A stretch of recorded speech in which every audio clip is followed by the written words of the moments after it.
কোন সাহাবী দাঁড়ায় না, এক সাহাবী দাঁড়িয়ে বললেন, নবী, যুদ্ধের ময়দানে চাবুক চালানোর সময়, লাঠি চালানোর সময় এক কাফেরকে মারতে যেয়ে আপনার লাঠির বাড়ি আমার পিঠের মধ্যে পড়েছে। আপনি যেহেতু এই কিসাসটা আদায় করতে চান, আপনার পিঠে আমি লাঠির বাড়ি মেরে এটারে শোধ করে দিতে চাই।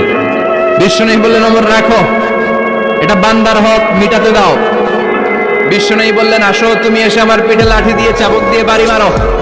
সাহাবী বলে, ও নবী, তখন দুর্ভিক্ষের সময়ের যুদ্ধ ছিল, আমাদের গায়ে জামা ছিল না।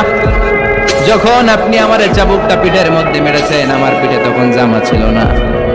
আপনি যদি যথা নিয়মে কিসাসটা আদায় করতে চান, আপনার জামাটা খুলেন, খালি পিঠের মধ্যে বাড়িটা মার। বিশ্বনবী উনার জুব্বাটা উপরের দিকে উঠালেন, পিঠের মধ্যে বাড়ি দেওয়ার জন্য ওই সাহাবীকে ডাকলেন। ওই সাহাবী বিশ্বনবীকে পিছন দিক থেকে জড়িয়ে ধরে ওই মোহরে নবুয়তের মধ্যে চুমু দিয়ে ফেলেছে।